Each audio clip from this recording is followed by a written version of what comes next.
हरे कृष्ण। आप सभी को योगिनी एकादशी की बहुत सारी शुभकामनाएं।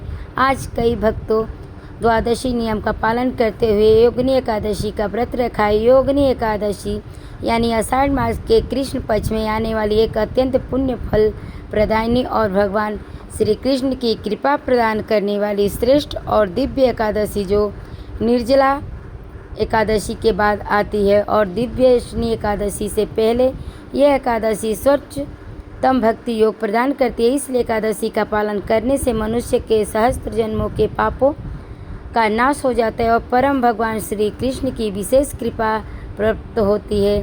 तो यह चलिए आज की यह योगिनी एकादशी के शुभ और सुंदर अवसर पर हम उससे जुड़ी हुई यह पौराणिक कथा श्रवण करते हैं। आइए आज की योगिनी एकादशी का व्रत का कथा आरंभ करते हुए हम आपको बताएंगे कि कथा में कैसे भगवान विष्णु और कैसे श्री कृष्ण ने आपसे हर समय में जो भी आपको एक ऐसी अद्भुत लीला प्रदान की है जो कि योगिनी एकादशी के समय से कोई इतिहास है तो उसका विस्तार में आपको सुनाऊंगी। तो योगिनी एकादशी आती है, उसका नाम क्या है, उसका महत्व क्या है और अगर इसके पीछे कोई पौराणिक इतिहास है जो उसका विस्तार से वर्णन कीजिए। महाराज युधिष्ठिर का प्रश्न सुनकर भगवान श्री कृष्ण ने कहा, हे नृप श्रेष्ठ, आषाढ़ मास के कृष्ण पक्ष की एकादशी का नाम योगिनी एकादशी है। यह बड़े बड़े पातकों का नाश करने वाली संसार की सागर में डूबे हुए प्राणियों के लिए सनातन मौका है। इसलिए प्रत्येक मनुष्य को पूर्ण श्रद्धा और नियम का पालन करते हुए इस कथा को अवश्य सुनना चाहिए। योगिनी एकादशी व्रत को धारण करना चाहिए। इससे जुड़ा हुआ एक पौराणिक इतिहास है, मैं आपको सुनाता हूँ, ध्यानपूर्वक सुनिएगा। इसे सुनने वाले मात्र ही आपके जन्मों का काम और पाप आपके खत्म हो जाते हैं। तो आपको पता है कि प्रतिदिन राजा कुबेर ने उनकी शिव पूजा के हेतु पुष्प लेकर आया करते थे। शिव पूजा से प्रसन्न होकर भगवान ओम नमः शिवाय। हे भक्तजनों, आज मैं आपको पौष मास की जो पावन और पुण्य फलदायी और एक ऐसी परम पवित्र और रहस्यमयी कथा सुनाने जा रही हूँ जो साक्षात कैलाश पर्वत के उस एकांत शिखर से निकलती है जहाँ स्वयं देवाधिदेव महादेव और जगत जननी माता पार्वती विराजमान है। यह कथा केवल शब्दों का समूह नहीं है बल्कि यह उस संवाद का एक दिव्य अंश है जो शिव माँ और माता पार्वती के बीच घटित हुआ। यह कथा धैर्य, विश्वास और उस अदृश्य डोरी से बारे में है जो भक्त को भगवान से बांधे रखती है। मैं आपसे निवेदन करती हूँ कि अपने मन के सारे द्वारों को खोल दीजिए और इस कथा को केवल कानों से नहीं बल्कि अपनी आत्मा से सुनिए।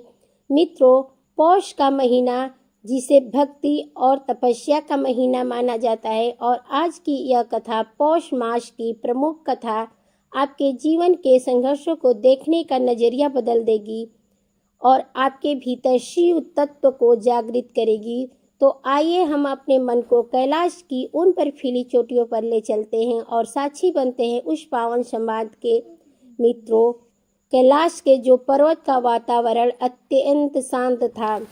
चारों ओर बर्फ की सफ़ेद चादर बिछी हुई थी जो चंद्रमा की चांदनी में चांदी की भांति चमक रही थी। मंद मंद शीतल हवा चल रही थी जिसमें पारिजात पुष्पों की सुगंध घुली हुई थी। भगवान शिव अपनी समाधि से अभी अभी जागे थे और व्याघ्र चर्म पर विराजमान थे। उनके नेत्रों में ब्रह्मांड की सारी शांति समाई हुई थी। उनके वाम अंग में विराजमान माता पार्वती उन्हें एक तक निहार रही थी। माता पार्वती के मन में पृथ्वी लोक के प्राणियों के लिए करुणा का सागर उमड़ रहा था। उन्होंने देखा मृत्यु लोक में मनुष्य अपने दुखों से घबराकर धैर्य खो रहे थे। उनसे यह देखा नहीं गया। उन्होंने अत्यंत विनम्रता से हाथ जोड़कर भगवान शिव से प्रश्न किया, हे प्राणनाथ, हे त्रिभुवन स्वामी, मैं देख रही हूँ कि पृथ्वी पर आपके भक्त अत्यंत कष्ट में हैं। जब उनके जीवन में विपत्ति का अंधकार छा जाता है तो वह टूटने लगते हैं। उन्होंने लगता है कि आपने उनका साथ छोड़ दिया है। हे प्रभु, ऐसी विषम परिस्थिति में एक भक्त को अपने विश्वास को कैसे बनाए रखना चाहिए? क्या आपने अपने भक्तों की परीक्षा लेते हैं या फिर यह उनके कर्मों का फल है? कृपया कोई ऐसी कथा सुनाकर मेरे और पृथ्वी लोक के भक्तों के संशय का निवारण करें, जिससे यह सिद्ध हो जाए कि अंधेरे के बाद प्रकाश अवश्य आता है। भगवान शिव ने माता पार्वती की ओर स्नेहपूर्ण दृष्टि से देखा और मंद मंद मुस्कुराए। उनकी मुस्कान में दृष्टि का सारा रहस्य छिपा हुआ था। भगवान शिव अपनी गंभीर और मेघ जैसी गरजती हुई किंतु अत्यंत मधुर वाणी में बोले, हे देवी, तुमने जगत के कल्याण के लिए बहुत ही उत्तम प्रश्न किया है।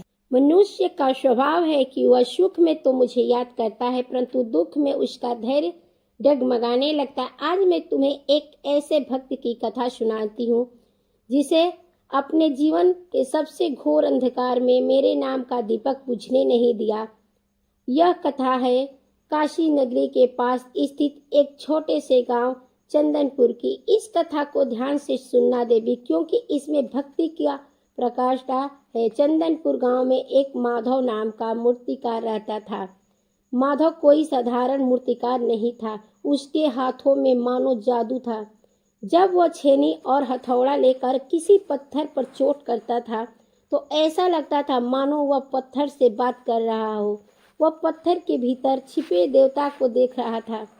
वह दिन रात केवल शिवलिंग और नंदी की मूर्तियां बनाया करता था। उसका जीवन बहुत ही सरल था। उसके परिवार में उसकी धर्मपत्नी सुमित्रा और एक छोटा पुत्र था। माधव की एक विशेषता थी कि वह मूर्ति बनाने से पहले उस पत्थर की पूजा करता था और घंटों ध्यान में बैठा रहता था। वह कहता था कि मूर्ति है मैं नहीं बनाता, बल्कि स्वयं महादेव मेरे हाथों से अपना रूप प्रकट करते हैं। उसका जीवन बड़े आनंद से बीत रहा था। उसकी कला की चर्चा दूर दूर तक, परंतु हे देवी, कर्मों की गति बड़ी गहन होती है। प्रारब्ध का लिखा कोई नहीं मिटा सकता है। हे प्रिय पार्वती, एक दिन की बात है। माधव एक विशाल पत्थर को तराश रहा था। वह एक भव्य शिलालेख का निर्माण कर रहा था। अचानक एक छोटी सी चिंगारी या पत्थर का एक नुकीला टुकड़ा छिटक कर उसकी आंखों में जा लगा। पीड़ा इतनी असहनीय थी कि माधव चीख पड़ा। उपचार के लिए वैद्य बुलाए गए, बूटियां लगाई गई, परंतु विधाता को कुछ और ही मंजूर था। कुछ ही दिनों के भीतर माधव की दोनों आंखें की रोशनी पूरी तरीके से चली गई। जिस मूर्तिकार की पहचान ही उसकी आंखें थी, जो अपनी दृष्टि से पत्थरों में जान डाल देता था, उसको जीवन में घोर अंधकार छा गया था। माधव अंधा हो गया और हो चुका था। गांव के लोग जो कल तक उसकी प्रशंसा करते नहीं थकते थे, अब वही लोग दया और व्यंग मिश्रित बातें करने लगे। कोई कहता था कि इसे जरूर पिछले जन्म में कोई पाप किया होगा। कोई कहता था कि अब यह मूर्तिकार किस काम का, एक अंधा व्यक्ति भला मूर्ति कैसे बना सकता है। माधव का काम ठप हो गया। घर में जमा पूंजी धीरे धीरे खत्म होने लगी। स्थिति यह आ गई कि जिस घर में रोज उत्सव जैसा माहौल रहता था, वहां अब 2 वक्त की रोटी का संकट खड़ा हो गया। सुमित्रा दूसरे के घरों में काम करके किसी तरह की पेट पालने लगी। माधव दिन भर अपनी कुटिया के बाहर एक पुराने पत्थर के शिवलिंग के पास बैठा रहता था और शून्य में ताकत रहता था। हे पार्वती, सोचो उस भक्त की मनोदशा क्या होगी, जिसके लिए उसका आराध्य ही उसका सब कुछ था, और अब वह अपने आराध्य की मूर्ति भी नहीं गढ़ सकता था। लेकिन माधव ने कभी शिकायत नहीं की।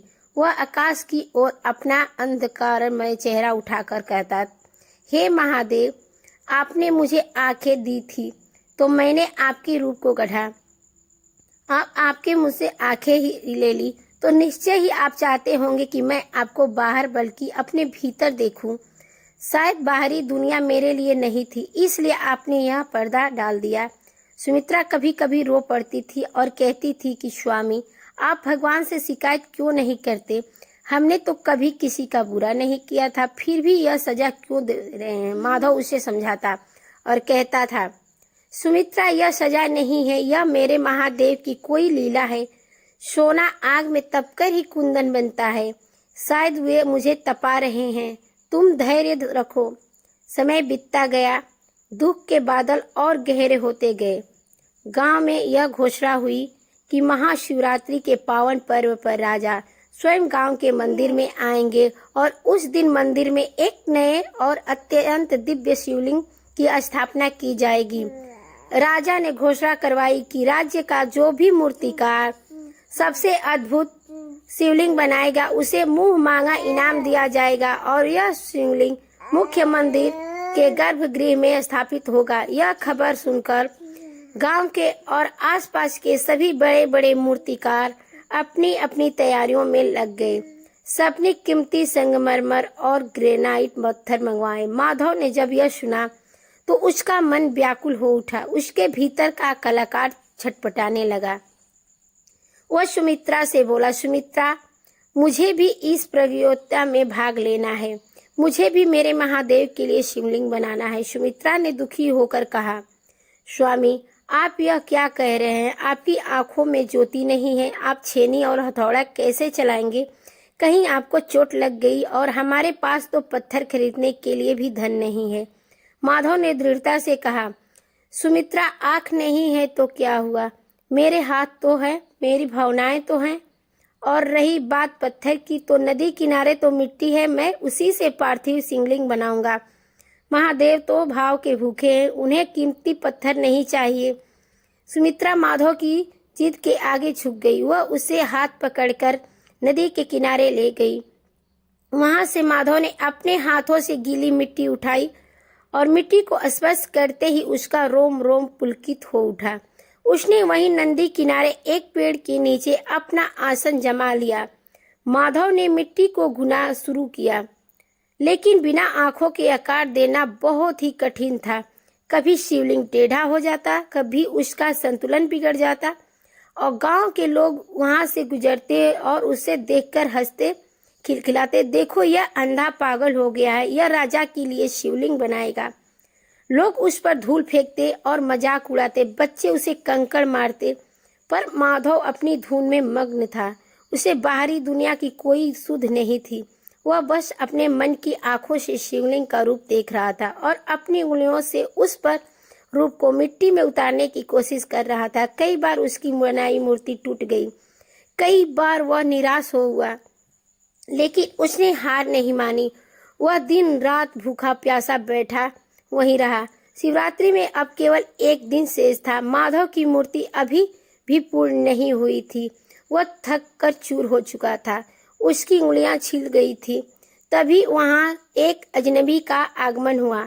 वह अजनबी कोई और नहीं बल्कि स्वयं मैं था। हे पार्वती, मैं एक जोगी के भेष में वहां पहुंचा था। मैंने माधव से पूछा, हे मूर्तिकार, तुम यह क्या कर रहे हो? तुम देख नहीं सकते, फिर यह व्यर्थ का प्रयास क्यों कर रहे हो? तुम्हारी बनाई हुई मूर्ति का कौन देखेगा? राजा तो सोने और चांदी की मूर्तियां पसंद करेंगे। माधव ने बिना सिर उठाए उत्तर दिया, हे पाथिक, मैं यह मूर्ति राजा के लिए नहीं बना रहा हूँ, मैं तो यह अपने महादेव के लिए बना रहा हूँ। राजा इसे देखे या ना देखे, मेरे महादेव इसे अवश्य देखेंगे। और रही बात मेरे अंधे होने की, तो प्रेम और भक्ति की कोई आंखें नहीं होती, वह तो हृदय से होती है। जोगी रूप में मैंने उससे फिर पूछा, लेकिन अगर तुम असफल हो गए तो तुम्हारी और तुम्हारे भगवान की हंसी उड़ाएंगे। माधव ने मुस्कुराते हुए कहा, मेरी हंसी उड़े तो कोई बात नहीं, लेकिन मेरे विश्वास की हंसी नहीं उड़ सकती। और अगर मैं असफल भी हुआ तो भी मेरा प्रयास तो सच्चा है। कर्म करना मेरे हाथ में है और फल देना मेरे भोलेनाथ के हाथ में है। माधव की यह निष्ठा देखकर मेरा हृदय गदगद हो गया। मैंने उसे आशीर्वाद दिया और कहा, तुम्हारा यह शिवलिंग निश्चय ही अद्वितीय होगी। मैंने उसके पास रखा जल का पात्र भर दिया और वहां से अंतर्ध्य हो गया। माधव को अचानक अपने भीतर एक नई ऊर्जा का अनुभव हुआ। उसके हाथों में एक बिजली सी दौड़ गई। उसने पुण्य मिट्टी को आकार देना शुरू कर दिया। अब उसे ऐसा लग रहा था मानो कोई अदृश्य शक्ति उसके हाथों को पकड़कर चला रही है। उसे देखने की आवश्यकता ही नहीं पड़ी थी, उसे स्पर्श से ही पता चल जाता था कि वहां उभार देना है और कहाँ गोलाई। पूरी रात काम करता रहा और जब सुबह की पहली किरण फूटी तो उसके सामने मिट्टी का एक ऐसा अद्भुत शिवलिंग तैयार था जिसे देखकर भी ईर्ष्या कर रहे थे। वह शिवलिंग साधारण मिट्टी का था, पर उसमें से एक अलौकिक तेज निकल रहा था। उसका संतुलन, उसकी बनावट इतनी सटीक थी कि कोई खुली आंखों वाला महान शिल्पी भी वैसा नहीं बना सकता था। महाशिवरात्रि का दिन आ गया। राजा अपने मंत्रियों के साथ गांव के मैदान में पधारे। वहां एक से बढ़कर एक कीमती पत्थरों और धातुओं के शिवलिंग रखे हुए थे। किसी में नक्काशी थी तो कोई रत्नों में जड़ा था। राजा की सबकी प्रशंसा करते हुए आगे बढ़ रहे थे। अंत में उनकी नजर एक कोने में रखे उस मिट्टी के शिवलिंग पर पड़ी। वह शिवलिंग सबसे अलग था। उसमें ना कोई चमक थी, ना कोई रत्न, पर उसे देखते ही राजा के कदम वहीं ठिठक गए। राजा को ऐसा लगा जैसे वह शिवलिंग जीवित हो। उसमें से एक ऐसी शांति निकल रही थी जो राजा ने आज तक महसूस नहीं किया था। राजा ने पूछा, यह शिवलिंग किसने बनाया है?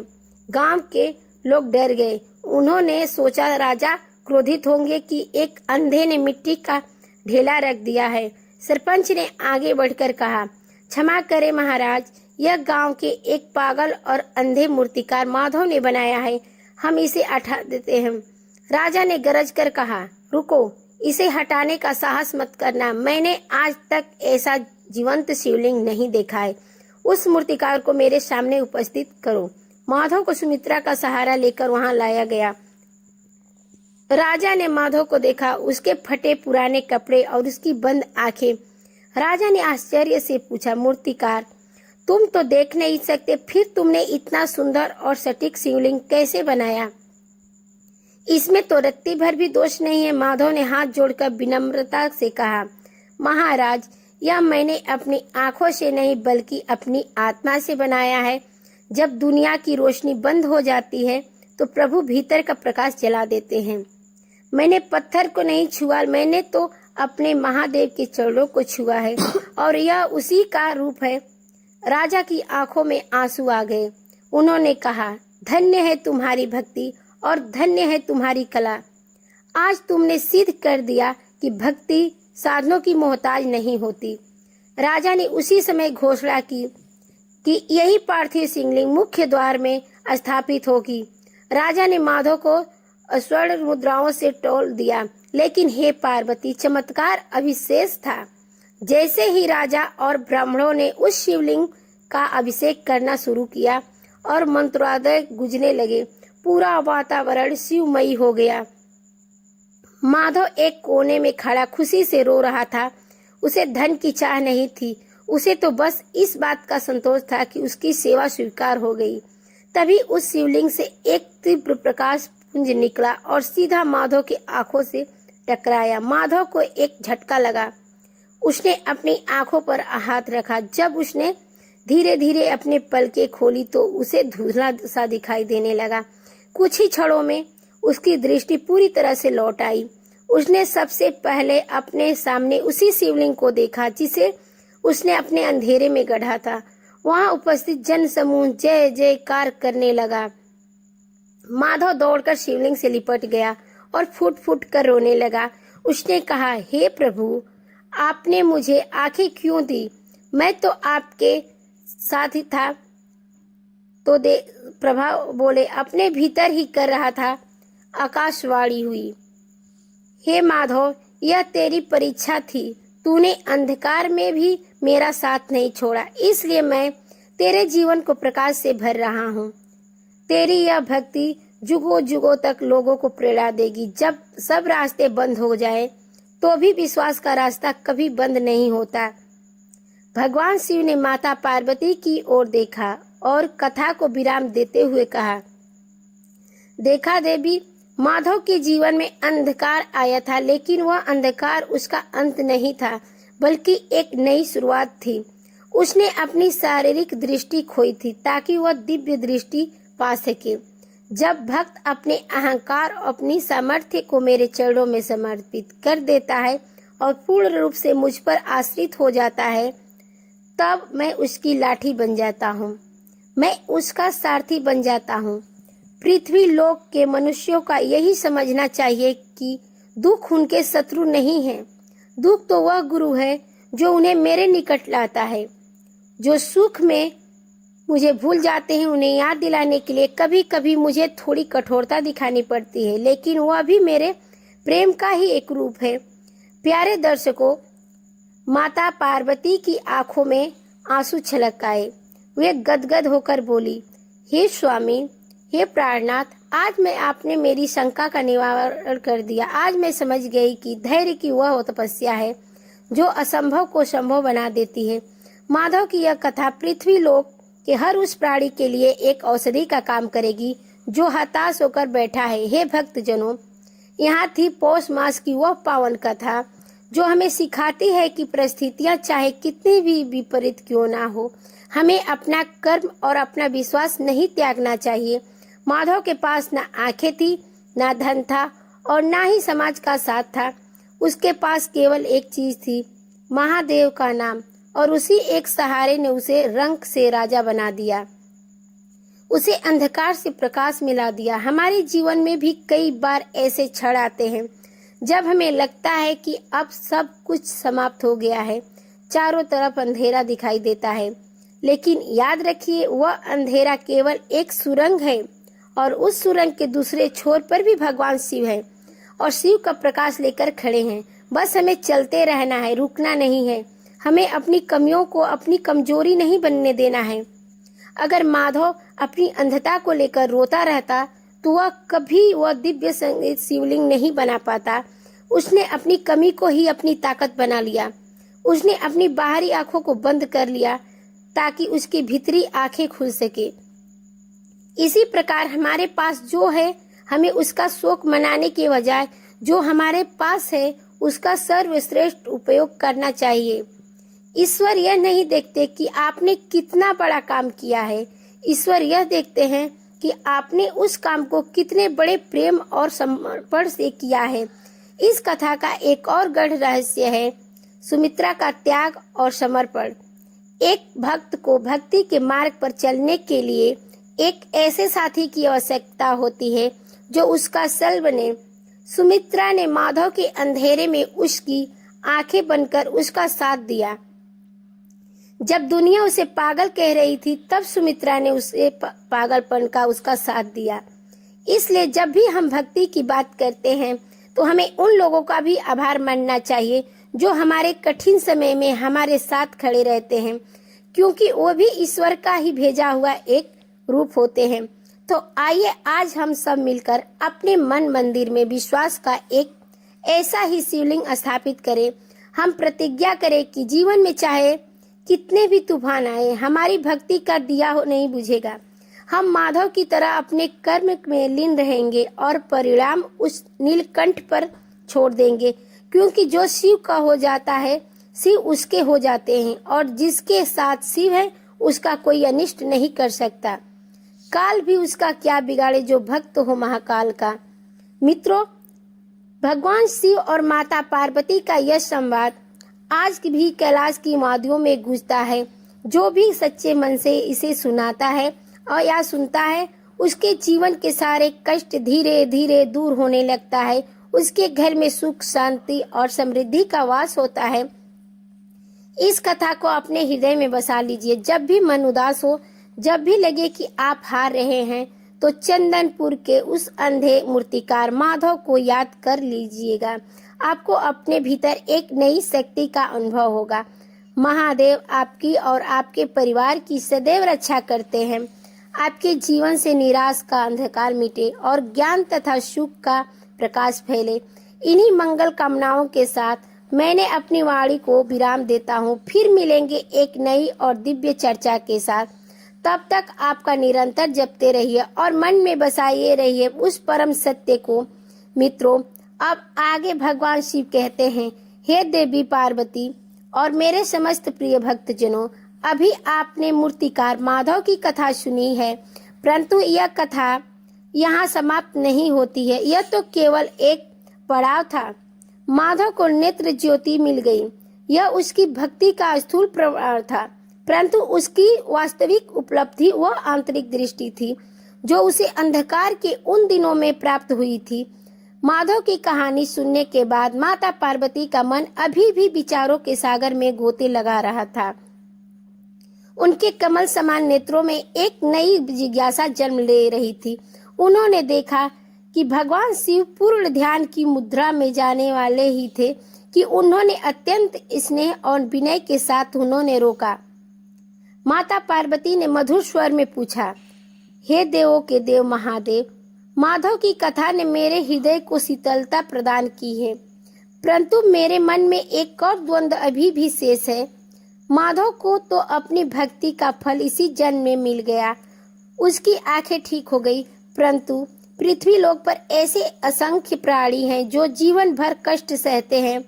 वे आपकी पूजा करते हैं, व्रत रखते हैं, आपका नाम जपते हैं, फिर भी उनके कष्ट दूर नहीं होते हैं। कई बार तो कष्टों के भार तले दबकर ही मृत्यु को प्राप्त हो जाते हैं। क्या उनकी भक्ति व्यर्थ चली जाती है? क्या आप उनकी पुकार नहीं सुनते हैं? यदि अंत में चमत्कार ना हो तो एक साधारण मनुष्य अपना धैर्य कैसे बनाए रखे? कृपया इस गढ़ रहस्य को समझाइए, क्योंकि कलयुग में जब मनुष्य को तुरंत फल नहीं मिलेगा तो उसका विश्वास डगमगा जाएगा। भगवान शिव ने अपने नेत्र खोले। उन नेत्रों में अनंत ब्रह्मांडों की करुणा समाई हुई थी। उन्होंने माता पार्वती की ओर देखा और बोले, हे पार्वती, तुम्हारा यह प्रश्न समस्त मानव जाति के कल्याण के लिए अत्यंत आवश्यक है। मनुष्य को अक्सर मेरी कृपा को अपनी सुख सुविधाओं और शारीरिक कष्टों के निवारण से तोलता है। यही उसकी सबसे बड़ी भूल है। माधव को आंखें मिली, यह मेरे लिए कोई बड़ा चमत्कार नहीं था। मेरे लिए चमत्कार वह क्षण था जब उसने बिना आंखों के भी मुझे देख रहा था। अब मैं तुम्हें भक्ति का वह दूसरा और सबसे गहरा अध्याय सुनाता हूँ, जो यह स्पष्ट करेगा कि जब प्रार्थनाएं अनसुनी लगती है तब वास्तव में क्या घटित हो रहा होता है। हे गौरी, ध्यान से सुनो। एक बार एक और भक्त था जिसका नाम था ललित। वह किसी गांव में नहीं बल्कि एक घने जंगल में रहता था। किसी किनारे बनी एक झोपड़ी की कुटिया में रहता था। ललित का नियम था कि वह प्रतिदिन जंगल से फूल चुनकर लाता और नदी के किनारे बने मेरे एक प्राचीन शिवलिंग पर अर्पित करता। उसके पास ना धन था ना परिवार, उसका शरीर भी स्वस्थ नहीं था। उसके एक पैर में जन से विकार था, जिस कारण वो लंगड़ा कर चलता था। हर कदम पर उसे पीड़ा होती थी। लोग उसे लंगड़ा ललित कहकर बुलाते थे। ललित का जीवन संघर्ष से भरा था। वह रोज सुबह उठता, अपनी लाठी के सहारे कष्ट सहते हुए जंगल जाता। कांटों से बचते हुए उबड़ खाबड़ रास्तों पर चलते हुए वह सबसे सुंदर फूल चुनता। उसे चलने में इतना कष्ट होता था कि कई बार उसकी आंखों से आंसू निकल आते थे। वह हर रोज मुझसे एक ही प्रार्थना करता था। वह कहता था, हे प्रभु, आप तो त्रिभुवन के स्वामी हैं। आप तो क्षण भर में पहाड़ को राई और राई को पहाड़ बना सकते हैं। क्या आप मेरा यह पैर ठीक नहीं कर सकते? मैं यह नहीं कहता कि मुझे दौड़ना है, मैं तो बस इसलिए ठीक होना चाहता हूँ ताकि मैं आपके लिए और दूर जाकर भी सुंदर फूल ला सकूं, आपकी सेवा और अच्छे से कर सकूं। साल बीतते गए, ललित बूढ़ा होने लगा। उसका पैर ठीक नहीं हुआ, बल्कि उम्र के साथ उसकी पीड़ा और बढ़ गई। गांव के लोग उसे उताना मारते थे। वे कहते थे, अरे ओ माधव, तू जिस शिवलिंग इतनी पूजा करता है उसने तुझे क्या दिया? तेरा पैर तक ठीक नहीं किया, तू व्यर्थ ही अपने को कष्ट देता। छोड़ दे यह पूजा पाठ। अगर भगवान होते तो क्या अपने भक्तों के इतना तड़पाते? ललित उन लोगों की बातें सुनकर उदास हो जाता। उसके मन में भी प्रश्न उठता कि क्या मेरे महादेव मुझे सुन नहीं रहे हैं? लेकिन फिर भी अगले ही पल वह सोचता कि शायद अभी मेरी तपस्या में कोई कमी है। वह और जोर से मेरा नाम जपता और अपनी लंगड़ाती चाल के साथ फिर जंगल की ओर चल देता। एक दिन मूसलाधार बारिश हो रही थी, बिजली कड़क रही थी, आंधी इतनी तेज थी कि बड़े बड़े पेड़ उखड़ रहे थे। ललित की कुटिया की छत उड़ गई। वह एक कोने में भीगता हुआ ठिठुर रहा था। उस रात उसे लगा कि अब उसका अंत समय आ गया है। उसे तेज बुखार हो गया। वह दर्द से कराह रहा था। उसने आकाश की ओर देखा और रोते हुए बोला, हे भोलेनाथ, आज तक मैंने आपसे कभी शिकायत नहीं की, लेकिन आज मेरा धैर्य टूट रहा है। मैंने जीवन भर आपकी सेवा की और बदले में मुझे यह कष्ट मिला। आज जब मैं मरने वाला हूँ तब भी आप नहीं आए। क्या यही आपके भक्त की नियति है? हे पार्वती, उस रात ललित की पीड़ा अपनी चरम सीमा पर थी। वह अचेत हो गया और उसी अचेतन अवस्था में उसे एक स्वप्न दिखाई दिया। स्वप्न में उसने देखा कि वह एक बहुत ही सुंदर बगीचे में खड़ा है। वहाँ की घास मखमल जैसी कोमल है, हवा में सुगंध है। और आश्चर्य की बात यह थी कि उस स्वप्न में उसका पैर बिल्कुल ठीक था। वह हवा की गति से दौड़ रहा था। वह इतना खुश था कि नाच रहा था। तभी उसने देखा कि सामने एक दिव्य प्रकाश पुंज है। उस प्रकाश से आवाज आई, ललित, तुम मुझसे अपने पैर के ठीक होने की प्रार्थना करते थे ना? देखो, आज तुम ठीक हो। ललित ने स्वप्न में पूछा, हाँ प्रभु, लेकिन यह तो स्वप्न है। असलियत में तो मैं अभी भी लंगड़ा हूँ और दर्द में हूँ। आपने मेरे जीते जी मुझे ठीक क्यों नहीं किया? तब उस प्रकाश ने ललित को एक दृश्य दिखाया। उस दृश्य में ललित ने देखा कि वह जंगल के उसी रास्ते से जा रहा है जहाँ वह रोज जाता था। उसने देखा कि रास्ते में एक विषैला सांप बैठा था। ललित अपनी लंगड़ाती चाल के कारण धीरे धीरे चल रहा था और उसी की लाठी की आवाज से वह सांप सतर्क हो रहा था। वहां से चला गया। अगर ललित का पैर ठीक होता और वह तेजी से चलता तो वह सांप उसे डस लेता, उसकी अकाल मृत्यु हो जाती। फिर दूसरा दृश्य दिखा। ललित ने देखा कि एक पहाड़ी के किनारे फूल तोड़ रहा था। उसका पैर फिसला, लेकिन क्योंकि उसका पैर खराब था वह संभलकर लाठी के सहारे खड़ा था, इसलिए वह नीचे गहरी खाई में नहीं गिरा। अगर वह सामान्य व्यक्ति की तरह होता तो उस दिन वह खाई में गिर जाता। भगवान की आवाज फिर गूंजी, ललित, मैंने तुम्हें वह पैर इसलिए नहीं दिया था ताकि मैं तुम्हारी रक्षा कर सकूं। तुम्हारा वह विकार तुम्हारा कवच था। तुम जिसे अपना दुर्भाग्य समझते थे वह वास्तव में मेरा सुरक्षा चक्र था। मैंने तुम्हें शारीरिक कष्ट इसलिए दिया ताकि तुम्हारा मन संसार की भागदौड़ में ना उलझे। अगर तुम स्वस्थ होते तो तुम शायद दुनिया की मोह माया में फंस जाते। तुम धन कमाने में और भोग विलास में लग जाते और मेरे पास कभी नहीं आते। तुम्हारी उस पीड़ा ने तुम्हें हर पल मेरे से जोड़े रखा। जब तुम्हें दर्द हुआ तुमने हे शिव कहा। तुम्हारा हर एक कदम एक जप बन गया था।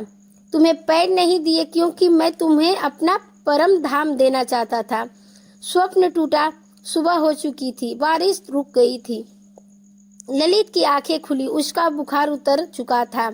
उसका पैर अभी भी वैसा ही था, दर्द अभी भी था, लेकिन अब उसके मन का दर्द गायब हो चुका था। उसकी आंखों से प्रश्नताप के आंसू बहने लगे। उसने हाथ जोड़कर कहा, हे प्रभु, मुझे क्षमा कर दीजिए। मैं अज्ञानी बालक आपकी लीला को नहीं समझ पाया। मैं जिसे पत्थर समझ रहा था वह तो हीरा था। आपने मुझे वह नहीं दिया जो मैं चाहता था, बल्कि आपने मुझे वह दिया जो मेरे लिए सही था। उस दिन के बाद ललित ने कभी अपने पैर ठीक होने की प्रार्थना नहीं की। वह जब भी चलता और दर्द होता तो मुस्कुराता और कहता, धन्यवाद प्रभु, मुझे याद दिलाने के लिए कि यह शरीर नश्वर है और आप भी शाश्वत हैं। ललित ने अपना शेष जीवन परम आनंद में बिताया। लोग उसे अभी भी लंगड़ा कहते थे, लेकिन अब ललित को उन शब्दों में अपमान नहीं बल्कि भगवान का आशीर्वाद सुनाई देता था। और जब ललित अंतिम समय आया तो हे पार्वती, स्वयं मेरे गढ़ उसे लेने आए। उसे वह गति का प्राप्त हुई जो बड़े बड़े तपस्वियों को भी दुर्लभ नहीं होती है, प्यारे तपस्वियों को भी दुर्लभ नहीं होती है। मेरे प्यारे दर्शकों, और देखकर कहा, हे देवी, यह कर्मों और कृपा का रहस्य है। जब भक्त की प्रार्थना पूरी होती है तो वह उसकी इच्छा होती है, लेकिन जब प्रार्थना पूरी नहीं होती है वह मेरा इच्छा होती है। और मेरी इच्छा सदैव भक्त के हित में ही होती है, चाहे उसे उस समय वह कितना भी कड़वा क्यों ना लगे।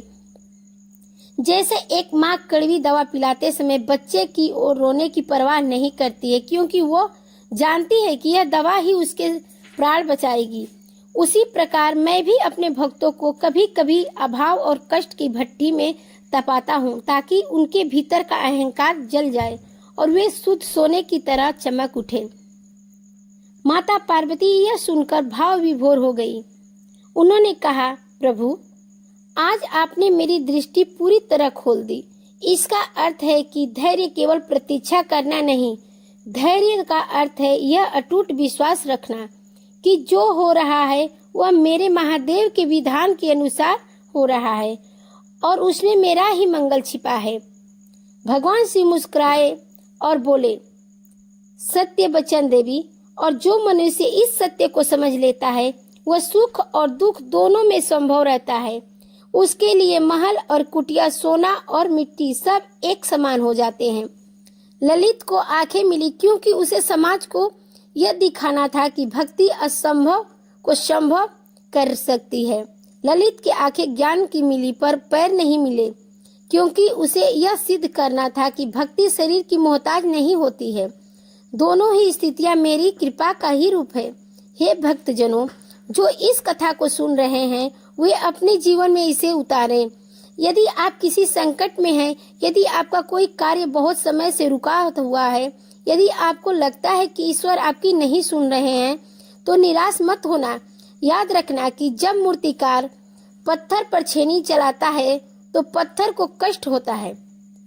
यदि पत्थर बोले कि मुझे मत तोड़ो, तो वह कभी सुंदर मूर्ति नहीं बन पाएगा। आप वह पत्थर हैं और समय रूपी मूर्तिकार आपको गढ़ रहा है।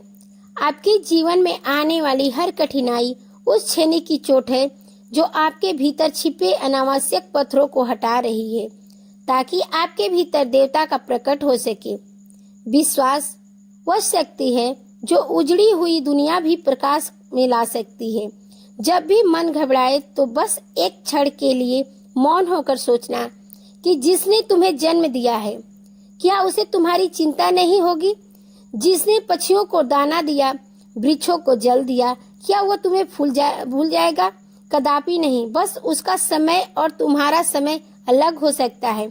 मित्रों, आगे भगवान शिव ने कहा, हे पार्वती, एक और छोटी सी बात जो हर भक्त को जाननी चाहिए। भक्ति सौदा नहीं है। यह नहीं है कि मैंने इतना जल चढ़ाया तो मुझे इतना धन मिलना चाहिए। भक्ति तो समर्पण है। जैसे नदी समुद्र में गिरकर अपना अस्तित्व खो देती है और समुद्र बन जाती है, उसी प्रकार भक्त को अपनी इच्छाओं को परमात्मा की इच्छा में विलीन कर देना चाहिए। जिस दिन भक्त यह कहना सीख जाता है कि हे प्रभु, जो तेरी मर्जी वही मेरी मर्जी, उस दिन से उसे दुख स्पर्श भी नहीं कर सकता। संसार में दो तरह के लोग होते हैं, एक वे जो भगवान से दुनिया मांगते हैं और दूसरे वे जो भगवान से भगवान को ही मांग लेते हैं। जो दुनिया मांगते हैं उन्हें दुनिया मिल भी जाती है पर सुख नहीं मिलता, पर जो मुझे मांग लेते हैं उन्हें मैं मिल जाता हूँ, और जहाँ मैं हूँ वहाँ दुख का कोई स्थान नहीं होता। इसलिए हे मनुष्य, अपनी मांग को बदलो। मांगने वाले मत बनो, मानने वाले बनो। उसे मान लो, अपना लो। भगवान शिव का यह उपदेश सुनकर कैलाश पर्वत का कर कड़ शिवमय हो गया। हवाओं में ओम नमः शिवाय का मंत्र गूंजने लगा। माता पार्वती ने अत्यंत श्रद्धा से महादेव के चरण स्पर्श किए।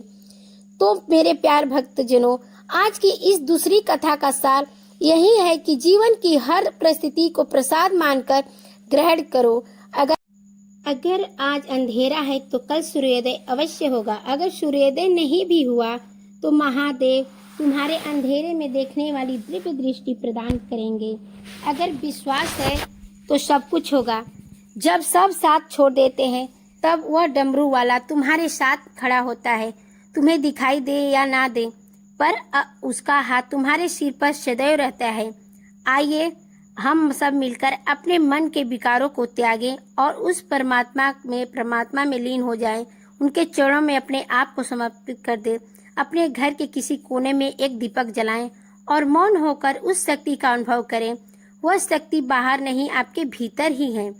मित्रों, अब क्या आप इस परम सत्य से परिचित हैं कि कभी कभी उस परमात्मा परम पिता का आगमन हमारे जीवन में इतने शांत और गुप्त रूप से होता है कि हमारी चरम आंखें उसे देख नहीं पाती। जब हमारे हृदय की पुकार अपनी चरम सीमा पर होती है और जब हमारी आत्मा का केंद्र उस अनंत ब्रह्मांड के कण कण को कंपित कर देता है, तब वह त्रिभुवन स्वामी बहुत ही स्नेह और मौन के साथ स्वयं धरती पर उतर आते हैं। जब ऐसा अलौकिक क्षण आने वाला होता है तो हमारे घर के वातावरण में, हमारे मन के किसी कोने में और यहाँ तक कि पूजा के उस छोटे छोटे से दीपक की लौ में कभी एक अद्भुत और रहस्यमयी चमक उत्पन्न होती है। ऐसा नहीं प्रतीत होता कि मानो कोई अदृश्य शक्ति हमारे कान में अत्यंत कोमलता से कह रही है कि मैं आ रहा हूँ, मैं तुम्हारी मौन प्रार्थनाओं को सुन रहा हूँ और तुम्हारे आंसुओं की भाषा को समझ रहा हूँ। मित्रों, मैं आपको आगे पौष मास की एक और अत्यंत महत्वपूर्ण, पावन और पुण्य फलदायी विष्णु कथा सुनाने जा रही हूँ, जो बिल्कुल ऐसे ही एक के दिव्य और कोमल भावनाओं से ओतप्रोत कहानी है। यह कथा एक ऐसी असाधारण स्त्री की जीवन का दर्पण है जिसके जीवन में उसकी अटूट भक्ति से चमत्कार का वह द्वार खोल दिया जिसकी कल्पना भी साधारण मनुष्य के लिए संभव नहीं है। यह कथा उतनी ही नरम और पवित्र है जितनी सुबह की पहली धूप और उतनी ही सत्य है जितना भगवान श्री हरि विष्णु का शाश्वत नाम। मेरा आपसे विनम्र निवेदन है कि अपने हृदय के द्वार को खोलकर और मन को एकाग्र करके इस कथा श्रवण का लाभ उठाएं। आप स्वयं महसूस करेंगे कि कैसे जन्म जन्मांतर के दुख धीरे धीरे पिघलने लगते हैं और आशा है कि एक नई दिव्य रोशनी आपके भीतर उतरने लगती है। मित्रों, यह कहानी है भारतवर्ष के एक छोटे और अत्यंत शांत गांव से। यह गांव प्रकृति की गोद में बसा हुआ था, जहां सुबह की शीतल हवा, एक हल्की सी सिहरन होती थी और सूरज की स्वप्नवीण किरणें जब धरती का स्पर्श करती थी तो ऐसा लगता था मानो आकाश से सोना बरस रहा हो। पेड़ों पर बैठे पक्षियों की मीठी चहचहाट इस गांव के वातावरण को स्वर्ग जैसा पवित्र बना देती थी। इस सुंदर गांव का नाम था आनंदपुर। इसका आनंदपुर था, किंतु विडंबना यह थी कि इसी गांव में निवास करने वाली एक स्त्री के जीवन में आनंद का लेस मात्र भी नहीं था। उस तपस्विनी स्त्री का नाम सुमन था। सुमन जैसा उसका नाम था वैसा ही उसका स्वभाव था। वह बेहद ही सरल, सुकोची और दयालु प्रवृत्ति की थी। उसकी आंखों में सदा एक हल्की सी उदासी और थकान तैरती रहती थी। उसे देखकर ऐसा प्रतीत होता था जैसे किसी ने उसके जीवन में सुख के सारे रंग धीरे धीरे खींच लिए और केवल श्वेत श्याम चित्र शेष रह गया हो। सुमन का घर के एक कोने में स्थित था जो बहुत ही जीर्ण क्षीण अवस्था में था। उसका घर का था बस मिट्टी की दीवारों में घिरी एक छोटी सी कुटिया थी, एक छोटा सा आंगन, 2-4 मिट्टी के बर्तन, एक पुराना चूल्हा और सोने के लिए एक टूटी हुई खाट थी। उसकी कुल संपत्ति यही था, उसका संपूर्ण संसार। लेकिन भक्तजनों, दरिद्रता और अभाव में सुमन के मन को कभी मैला नहीं किया था। उसका हृदय सदा भगवान विष्णु की भक्ति के सागर में डूबा रहता था। वह निरंतर मानसिक जाप करती रहती थी। सुमन के जीवन में सबसे बड़ा दुख उसके पति की अस्वस्थता थी। उसके पति पिछले काफी समय से एक असाध्य रोग से ग्रसित थे। सुमन ने अपनी सामर्थ्य से बढ़कर उनका उपचार कराने का प्रयास किया था। गांव के वैद्यों को दिखाया, जड़ी बूटियां खिलाई, परंतु ऐसा लगता था मानो बीमारी ने उनके घर को अपना अस्थायी निवास बना लिया था और वहां से जाने का नाम ही नहीं ले रही थी। घर की आर्थिक स्थिति अत्यंत दयनीय थी। घरेलू खर्च चलाना भी पहाड़ तोड़ने जैसा कठिन कार्य था। कभी घर में अनाज का एक दाना नहीं होता तो कभी चूल्हा जलाने के लिए लकड़ी समाप्त हो जाती थी। सर्दी की ठिठुरती रातें और ऊपर से अभावों का साया, परंतु सुमन हर मुश्किल को अपने माथे पर हाथ फेरकर और हरि का नाम लेकर धीरे धीरे सह लेती थी। वह अक्सर अपने आप से और अपने पति से यही कहती थी कि जो भी हमारे जीवन में घटित हो रहा है वह सब भगवान विष्णु की इच्छा से ही हो रहा है। वे हमारी परीक्षा ले रहे हैं और हमें इस परीक्षा में उत्तीर्ण होना ही होगा। मेरे मन में बस उनकी भक्ति बनी रही, बाकी सब उन पर छोड़ दो। उसके यह शब्द उस टूटी हुई खाट और जीर्ण दीवारों से भी ज्यादा मजबूत थी। उसका विश्वास हिमालय की तरह अडिग था। एक दिन पौष मास की पहली सुबह थी। पौष का महीना, जिसे भक्ति और तपस्या का महीना माना जाता है, अपनी शीतलता के साथ आगमन हो चुका था। हल्की धूप पूरी संगीत गांव में फैल रही थी। सुमन ने अभी अपने चूल्हे पर पानी गर्म होने के लिए रखा ही था कि तभी उसकी कुटिया के सामने एक वृद्ध ऋषि आकर खड़े हुए। उन ऋषि का व्यक्तित्व तो अत्यंत प्रभावशाली था। संगीत उनकी दाढ़ी बर्फ जैसी सफेद थी और उनकी आंखों में सागर जैसी अपार शांति थी। उनके वस्त्रों से और उनके शरीर से एक दिव्य सुगंध फैल रही थी जो साधारण फूलों की नहीं थी। सुमन उन्हें देखकर क्षण भर के लिए ठिठुक गई और फिर हाथ जोड़कर बोली, महाराज, आप कौन हैं? इस गरीब की कुटिया पर पधारने का क्या प्रयोजन है? वृद्ध ऋषि ने एक रहस्यमयी मुस्कान के साथ उत्तर दिया और बोले, बेटी, मैं वही हूँ जिसे भगवान ऐसे घर में भेजते हैं जहाँ भक्ति तो बहुत होती है, परंतु दुख और कष्ट उसे भी कहीं ज्यादा होते हैं। ऋषि के मुख से यह बात सुनकर सुमन की आंखों में अनायास की आंसुओं की धारा निकली। उसका हृदय भर आया, क्योंकि आज तक किसी ने उसके दुख को इतनी गहराई से नहीं समझा था। उसने आदर पूर्वक ऋषि को अंदर बैठाया और उन्होंने उन्हें पानी के लिए जल दिया। वृद्ध ऋषि ने सुमन के घर की प्रत्येक वस्तु को बड़े ध्यान से देखा। उनकी दृष्टि में दया और करुणा का भाव था। फिर वे गंभीर वाणी में बोले, बेटी, तुम्हारे जीवन में दुखों के पहाड़ टूट पड़े हैं। तुमने बहुत संघर्ष किया है, परंतु अब और नहीं। यह पौष मास तुम्हारी किस्मत बदलने आया है। सुमन ने कांपती हुई आवाज में पूछा, महाराज, यह कैसे संभव है? मैं तो पूरी तरह से टूट चुकी हूँ। मेरे पास तो अब आशा की कोई किरण भी शेष नहीं है। ऋषि धीरे से और विश्वास से भरकर बोले, बेटी, पौष मास में भगवान विष्णु की एक ऐसी दिव्य और चमत्कारिक कथा है जिसे अगर सच्चे और निर्मल मन से सुना जाए तो दुखों के काले बादल छटने लगते हैं, दुर्भाग्य सौभाग्य में बदलने लगता है और बंद किस्मत के दरवाजे खुलने लगते हैं। सुमन उनकी बातें मंत्रमुग्ध होकर सुनती रही। उसकी आंखों में धीरे धीरे उम्मीद की एक छोटी सी लौ जलने लगी। उसने पूछा, क्या इतना बड़ा चमत्कार मेरे जैसे अभागन के जीवन में भी हो सकता है? ऋषि मुस्कुरा कर बोले, हाँ बेटी, अवश्य हो सकता है। भगवान के लिए कोई छोटा या बड़ा नहीं होता है।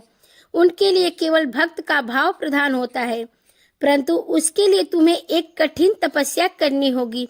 तुम्हें भक्ति, धैर्य और विश्वास का दीपक अंत तक जलाए रखना होगा, चाहे परिस्थितियां कितनी भी विपरीत क्यों न हो जाए। सुमन ने उसी क्षण अपना सिर झुका लिया और मन में एक दृढ़ निश्चय कर लिया।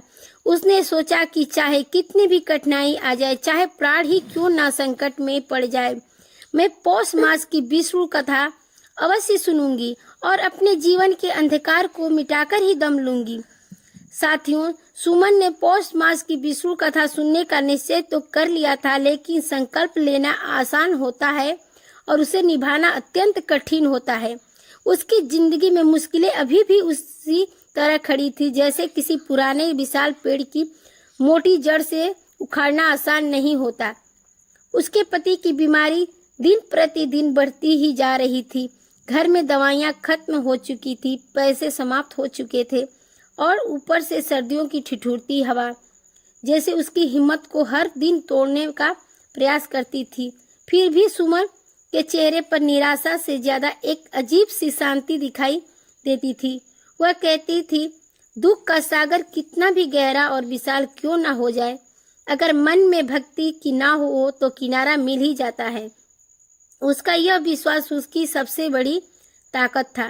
एक दिन दोपहर को जब सुमन खेतों की ओर से लकड़ी का छोटा सा गट्टा सिर पर रखकर लौट रही थी, तभी रास्ते में उसे एक बूढ़ी महिला मिली। वह महिला ठंड से बुरी तरह कांप रही थी। उसके वस्त्र फटे पुराने थे और वह सर्दी से बचने के लिए सिमटती जा रही थी। सुमन ने जब उस वृद्धा की यह दशा देखती और उसका हृदय द्रवित हो उठा।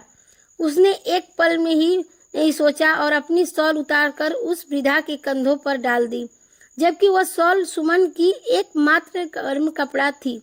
उस बूढ़ी महिला ने नम आंखों से सुमन की ओर देखा और कांपते हुए पूछा, बेटी, तुम खुद ठंड से कांप रही हो और तुम्हारे पास और कोई गर्म कपड़ा भी नहीं है, तो फिर मेरी इतनी सेवा क्यों कर रही हो? सुमन ने मुस्कुराकर कहा, माँ, भगवान हर रूप में मिलते हैं। आज मुझे आप में ही मेरे नारायण दिखाई दे रहे गए हैं। अगर मेरी शॉल से आपको थोड़ी सी राहत मिली तो समझिए मेरी पूजा सफल हो गई। उसके यह मीठे और ज्ञानवर्धक शब्द बूढ़ी महिला के दिल में गहराई तक उतर गए। उस दिन पहली बार सुमन की भक्ति, करुणा और मानवता एक साथ चमक उठी थी। शाम को जब वह घर लौटी तो उसके पति ने कमजोर आवाज में पूछा, सुमन, तुम इतनी देर कहाँ थी और तुम्हारी शॉल कहाँ है? तुम तो ठंड से ठिठुर रही हो। सुमन ने चूल्हे में आग जलाते हुए कहा, मैं जंगल से थोड़ी लकड़ी ले आई थी और रास्ते में एक माँ को ठंड लग रही थी। उनकी हालत देखी नहीं गई, इसलिए उन्हें मैं अपनी शॉल दे आई। पति ने आश्चर्य और चिंता से कहा, तुम्हारे पास तो एक ही शॉल थी, अब इस कड़ाके की ठंड में तुम क्या पहनोगी? तुम बीमार हो जाओगी। सुमन ने धीरे से उनके हाथ पर अपना हाथ रखते हुए कहा, आप चिंता ना करें स्वामी, जिसके पास देने का मन हो उसके लिए भगवान हमेशा कुछ न कुछ व्यवस्था कर ही देते हैं। त्याग में जो सुख है वह संग्रह में नहीं है। और उसकी मुस्कुराहट में विश्वास की इतनी गहराई थी कि उसकी गरीबी भी उस पल बहुत छोटी लगने लगी थी। उसी रात वही वृद्ध ऋषि फिर उसके दरवाजे पर आए। सुमन ने तुरंत उनके आदर रहित अंदर बिठाया। ऋषि ने मुस्कुराते हुए कहा, बेटी, आज तुमने जो दया का काम किया है वह सीधा भगवान विष्णु के चरणों तक पहुंचा है। याद रखो, पौष मास की कथा सुनने से पहले ईश्वर मन को परखते हैं। वे देखते हैं कि भक्त का हृदय कितना कोमल और पवित्र है। सुमन घबरा गई और बोली, क्या मेरी परीक्षा अभी शुरू हुई है महाराज? ऋषि धीरे से बोले, हाँ बेटी, पौष मास की कथा का फल बहुत बड़ा है और बड़े फल की प्राप्ति से पहले सहनशीलता की बड़ी परीक्षा आती है। सोना भी आग में तपकर ही कुंदन बनता है। सुमन का गला भर आया। उसने पूछा, महाराज, क्या मैं यह परीक्षा पार कर पाऊंगी? क्या मुझ में इतनी संगीत? ऋषि बोले, तुम करुणा वाली हो, भक्ति वाली हो और तुम्हारे मन में कोई छल कपट नहीं है। जो मन में सच्चा हो, विष्णु की कृपा उस पर देर से ही सही पर अवश्य उतरती है। इसके बाद ऋषि ने सुमन को पौष मास की कथा सुनने का विधि विधान और सरल तरीका समझाया। उन्होंने कहा, सिर्फ 7 दिनों तक तुम भक्ति, सत्य और धैर्य का दीपक जलाए रखना। कथा स्वयं तुम्हें प्रकाश देगी और तुम्हारा मार्गदर्शन करेगी। सुमन ने तुरंत ऋषि के चरण छूकर कहा, महाराज, मैं टूट जाऊंगी पर अपनी भक्ति नहीं छोड़ूंगी। ऋषि ने प्रसन्न होकर आशीर्वाद दिया और कहा, तुम्हारे दुख अब धीरे धीरे अपना रूप बदलने वाले हैं बेटी। अंधेरा जितना गहरा होता है, सवेरा उतना ही निकट होता है। सुमन ने अपने आंचल से आंसू पोंछते और पहली बार उसके दिल की गहराइयों में उम्मीद की एक ऐसी किरण चमकी जैसे अंधेरे कमरे में दीपक की एक छोटी लौ जलकर उठी हो। सुमन ने जैसे ही ऋषि के बताए नियमों के अनुसार पहली बार दीपक जलाया, उसी क्षण कथा का अलौकिक द्वार खुलने लगा और वह ध्यान मग्न होकर स्वयं को भगवान के लोक में खड़ा महसूस करने लगी। उस दिव्य लोक का दृश्य अवर्णनीय था। वहां का नीला आकाश धरती के आकाश से दुगुना उजला था। जैसे समुद्र की गहराई उसमें झिलमिला रही हो। सुनहरे रंग की किरणें हर ओर दो बह रही थी और वेदों की पवित्र ध्वनि हवा में मिश्री जैसी मिठास घोल रही थी। वहीं पर स्थित था भगवान विष्णु का दिव्य और भव्य सिंहासन। भगवान का चतुर्भुज रूप, शांत मुस्कान, कमल समान नेत्र, जिनको देखकर कोई भी जीव अपने जन्मों के दुख भूल जाए। इसी समय देवताओं की एक विशाल सभा आयोजित थी। देवगण एक एक करके आ रहे थे। सभी के चेहरों पर गहरी चिंता थी, रेखाएं थी। देवराज इंद्र आगे आए और बोले, प्रभु, पृथ्वी पर दुख और पाप बहुत बढ़ गए हैं। कई घरों में घोर संकट है, कई परिवारों में कलह कलेश ने डेरा डाल रखा है और कई सच्चे भक्तों की प्रार्थनाएं दुख के भार के संगीत कारण टूटने लगी है। अग्निदेव ने भी अपनी व्यथा व्यक्त की और कहा, प्रभु, मनुष्य हताश और निराश हो रहे हैं। उनके जीवन में कर्मों का बोझ बढ़ता जा रहा है। उन्होंने किसी दिव्य मार्गदर्शन की आवश्यकता है।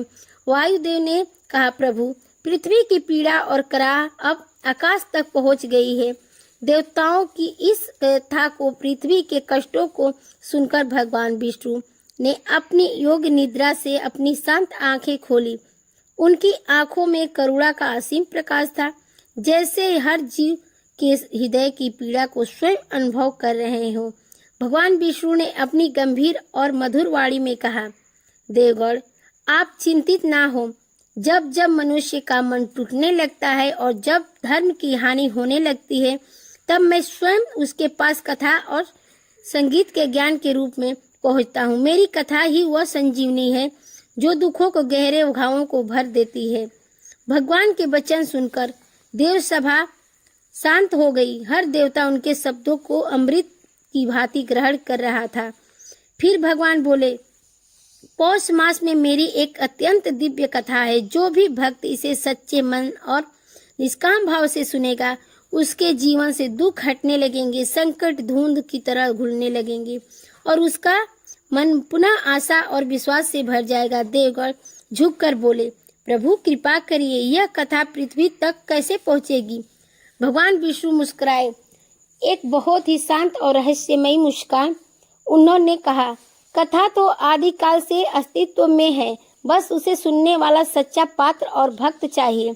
और ठीक उसी समय उसकी दिव्य दृष्टि धरती पर खड़ी उस साधारण सी स्त्री सुमन पर पड़ी। विष्णु भगवान बोले, यह स्त्री घोर दुख में है, पर इसका मन अभी तक नहीं टूटा है। इसकी करुणा, इसका धैर्य और इसकी निस्वार्थ भक्ति इसे उस कथा तक ले जाएगी जो उसके और इसके जैसे अनेकों लोगों के जीवन को बदल देगी। सुमन उस समय अपने छोटे से घर में बैठी दीपक की लौ को एकाटक निहार रही थी। उसे इस बात का तनिक भी आभास नहीं था कि साक्षात स्वर्गलोक में देवता उसी की चर्चा कर रहे हैं। देव सभा में ब्रह्मादेव बोले, प्रभु, क्या यह कथा सुमन के प्रारंभ को बदल पाएगी? विष्णु ने उत्तर दिया, हाँ ब्रह्मदेव, क्योंकि सुमन में वह गुण है जो हर कथा को फलित करता है, और वह गुण है अटूट श्रद्धा है, सच्चा विश्वास है, भक्ति का वही दीपक है जो इसके दुखों के अंधकार से मुक्ति दिलाएगा। इन वचनों के साथ ही पूरी देव सभा में एक पवित्र और तेजमय प्रकाश भर गया। वेदों की ऋचाएं गूंज उठी और कथा का प्रथम अध्याय पूर्ण हुआ। उधर धरती पर सुमन ने देखा कि दीपक की लौ जैसे जैसे ऊंची उठने लगी, उसे महसूस हुआ कि यह कोई साधारण लौ नहीं है, मानो भगवान विष्णु स्वयं उसके मन में छिपे अज्ञान और निराशा के अंधेरे को प्रकाश देने आए हों। धीमे धीमे उसके आसपास की हवा भी शांत हो गई। कुटिया के भीतर ऐसा सन्नाटा छा गया जैसे दुनिया की सारी कोलाहल थम गई हो। सुमन ने आंचल संभालकर दीपक के पास बैठते हुए कहा, हे प्रभु, अगर आप सच में मेरी पुकार सुन रहे हैं तो मुझे अपनी शरण में लीजिए और अपनी पावन कथा सुनाइए। भक्तजनों, जैसे ही उसके यह शब्द पूरे हुए, कथा का पहला दृश्य उसके अंतर्मन के भीतर उभरने लगा। एकदम साफ, एकदम दिव्य, जैसे कोई स्वप्न नहीं बल्कि साक्षात दर्शन हो रहा हो। उसी क्षण एक मधुर और करुणा भरी आवाज उसके मन में गूंजी, सुमन, सबसे पहले सुनो उस राजा की कथा जो धर्म प्रिय था, पर कठिनाइयों के चक्रव्यूह में घिर गया था। और इसी दिव्य संकेत से पहली उपकथा शुरू होती है। एक राजा था जो बहुत न्यायप्रिय था, किंतु उसके राज्य पर अकाल और शत्रुओं का संकट छा गया था। राजा हर दिन चिंतित रहता था, उसे कोई मार्ग नहीं सुझा रहा था। पर एक दिन उसे स्वप्न में एक दिव्य आवाज सुनाई दी, राजन, पौष मास की विष्णु कथा सुनो और सतर्क कर्मों करो, तुम्हारे मार्ग स्वयं साफ होते जाएंगे। राजा ने उस स्वप्न पर विश्वास किया। उसने पूर्ण विधि विधान से कथा सुनी और अपनी प्रजा की निस्वार्थ सेवा की। धीरे धीरे उसके राज्य की स्थितियां सुधरने लगी। आकाश से वर्षा हुई, खजाना भरने लगा। शत्रु उसकी आत्मिक शक्ति को देखकर पीछे हटने लगे और प्रजा में पुनः प्रसन्नता फैल गई। देवताओं की सभा में कही गई भगवान विष्णु की बात अब धरती पर फलित होने लगी थी। कथा सुनने वाला कभी अकेला नहीं रहता, ईश्वर सदैव उसके साथ होते हैं। इसके बाद कथा में आता है एक व्यापारी का प्रसंग, जिसने जीवन में बहुत मेहनत की थी, पर अचानक दुर्भाग्य ने उसके घेर लिया था। उसकी सारी संपत्ति चली गई थी। उसके जहाज समुद्र में डूब गए थे। गांव में उसका माल बिकना बंद हो गया था। लोग उसे उधार देते नहीं थे और पुराने लेनदार अपना उधार वापस मांगते थे। व्यापारी जीवन में पूरी तरह टूट चुका था। उसने आत्महत्या तक का विचार कर लिया था, लेकिन एक हताश होकर यात्रा करते समय उसे एक संत मिले। संत ने उसके चेहरे का तेज छीड़ देखा तो कारण पूछा। व्यापारी ने अपनी व्यथा सुनाई। संत ने कहा, पुत्र, जीवन में लाभ और हानि धूप छांव की तरह है। तुम पौष मास की कथा मन लगाकर सुनो और ईश्वर पर भरोसा रखो। जिस हिम्मत से तुम गिरते हो उसी हिम्मत से उठ भी जाओ। व्यापारी ने संत के वचनों पर विश्वास किया। उसने कथा सुनी और उसके भीतर एक नई ऊर्जा का संचार हुआ। उसके कार्यों में फिर से गति आने लगी। दूर देशों से व्यापारियों का आना शुरू हुआ। नए सौदे हुए और धीरे धीरे उसकी हानि लाभ में बदल गई। यह देखकर यह स्पष्ट हो गया कि कथा सिर्फ शब्द नहीं है, बल्कि यह जीवन को बदलने वाली एक जागृत शक्ति है। अब कथा पहुंचती है एक वृद्धा की अत्यंत भावुक और प्यारी कहानी पर। वह इतनी बूढ़ी थी कि उसके लिए चलना फिरना भी मुश्किल हो गया था। घर में उसका कोई सहारा नहीं था। आंखों में धुंधला पानी था और खाने को बस थोड़ा सा सूखा चावल। पर उसके मन में भगवान के प्रति एक अद्भुत श्रद्धा थी। वह हर शाम धीमी रोशनी वाले दीपक के आगे बैठकर कहती थी, हे नारायण, तुम्हारा नाम ही मेरी संपत्ति है और तुम्हारा स्मरण ही मेरा भोजन है। एक दिन गांव में घोषणा हुई कि मंदिर में पौष मास में विष्णु कथा सुनाई जाएगी। वृद्धा के पास मंदिर में बैठने का कोई आसन नहीं था। ओढ़न को ढंग का कपड़ा नहीं था। पैरों में जूते नहीं थे। पर वह भी अपनी पुरानी लाठी के सहारे गिरती पड़ती कथा सुनने जा पहुंची। लोग उसे देखकर हंस रहे थे, परंतु उसने किसी की परवाह नहीं की और भक्तों उसकी भक्ति इतनी सच्ची थी कि कथा के अंतिम दिन जब वह घर लौटी तो उसके घर में चमत्कार हो गया। उससे पहली बार भोजन से भरी थाली मिली, कभी न सूखने वाली अनाज की थैली, एक नया चादर और एक चमकता हुआ दीपक वहां पहले से ही मौजूद था। लोग कहते थे कि यह किसी और ने नहीं बल्कि भगवान विष्णु की कृपा ने किया है। अब सुमन, जो यह शब्द कथा अपने अंतर्मग्न से सुन रही थी, अपने मन में सोचने लगी, अगर भगवान ने उस राजा को, उस व्यापारी को और उस बेसहारा वृद्धा के दुख दूर किए तो क्या मेरे घर का अंधेरा भी हटा सकता है? क्या मेरी प्रार्थना भी सुन सकती है? उसके दिल में एक बहुत कोमल सी आशा जागी, जैसे किसी बंद और सिलन भरे कमरे में धीरे से एक खिड़की खुल जाए और ताजी हवा का झोंका आ जाए। ऋषि जो उसे यह कथा सुना रहे थे, उन्होंने सुमन की आंखों में एक नई चमक देखी और बोले, बेटी, यह कथा किसी एक व्यक्ति विशेष के लिए नहीं है। यह उन सब के लिए है जो सच्चे मन से इसे सुनते हैं और इसके मर्म को समझते हैं। तुम्हारे मन में भक्ति है, धैर्य है, करुणा है, इसलिए यह कथा भी तुम्हें सुनेंगी और तुम्हें फल प्रदान करेंगी। सुमन के दिल में एक नया साहस जन्मा। उसने सोचा, यदि भगवान विष्णु ने सबकी मदद की है तो मेरी भी अवश्य सुनेंगे, क्योंकि वे तो जगत पिता हैं। सुमन 3 दिन से निरंतर पौष मास की विष्णु कथा सुन रही थी। हर दिन उसके मन में थोड़ी थोड़ी आशा बढ़ रही थी, पर उसके जीवन की भौतिक कठिनाइयां अभी भी वही खड़ी थी। सत्य की राह इतनी आसान नहीं होती। उसके पति की बीमारी अब पहले से ज्यादा बढ़ चुकी थी। रात में उनका तेज बुखार चढ़ जाता और वे प्रलाप करने लगते। सुमन पूरी रात जागकर उनके सिर पर गीली पट्टियां रखती और भगवान का नाम जपती रहती। आगमन रखा जो थोड़ा बहुत अनाज था वह भी लगभग खत्म हो गया था। घर में जलने को लकड़ी नहीं बची थी और सर्दी की रातें और भी कठोर और निर्दयी हो जाती थी। एक सुबह जब सुमन चूल्हा जलाने के लिए बाहर से सूखे पत्ते बटोर रही थी तो अचानक उसे लगा कि उसका दिल कुछ भारी सा है। अजीब सी घबराहट उसे महसूस हुई, जैसे कोई बड़ी घटना उसके जीवन की ओर बढ़ रही है। दोपहर होते होते उसके पति की सांसें और भी कमजोर होने लगी, उनकी नाड़ी डूबने लगी। सुमन ने उनका हाथ पकड़ा और रोती हुई बोली, कृपया हिम्मत मत हारिए, मैं भगवान से आपकी रक्षा की प्रार्थना कर रही हूँ, आप मुझे छोड़